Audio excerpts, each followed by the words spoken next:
Inilipat sa Justice Department ang kustodiya kay dating DPWH District Engineer Henry Alcantara na nakadetain sa Senado.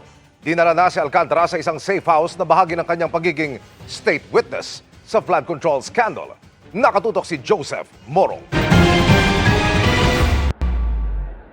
Bandang alauna ng hapon nang kunin sa Senado ng Department of Justice si dating DPWH District Engineer Henry Alcantara kung saan ito pansamantalang nakadetine dahil sa contempt. State witness na kasi si Alcantara sa ilang mga kaso kaugnay ng mga manumalyang flood control project at nasa ilalim na siya ng Witness Protection Program ng DOJ. December 5 nung isang taon nang ipasok siya sa programa. Mula sa Senado, dinala si Alcantara sa isang safe house. Hindi naman na nagbigay ng detalye ang DOJ tungkol sa proteksyon na ibibigay nila kay Alcantara. What I can confirm is si Engineer Alcantara is already under the protective custody of the program.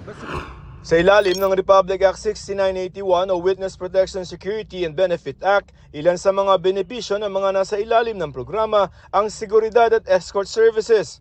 Immunity sa mga kaso, hindi rin siya pwedeng isailalim sa forfeiture o pagsamsam sa mga ari-arian na kaugnay ng kanyang mga testimonya. Bibigyan din siya ng ligtas na housing facility at tutulungan sa paghahanap ng kabuhayan at gastos sa biyahe at bibigyan ng subsistence allowance. Pagtitiyak ng Justice Department kung kakailanganin sa mga pagdinig sa Senado, si dating DPWH District Engineer Henry Alcantara ay dadalhin siya doon. Whenever necessary, no? Of course, the end here is really for cooperation, no? For our witnesses. At yun nga, kaya nga sila na-admit sa program eh. 'Di ba? Sila ay nakikipagtulungan sa ating pamahalaan para mapatibay ang mga kaso.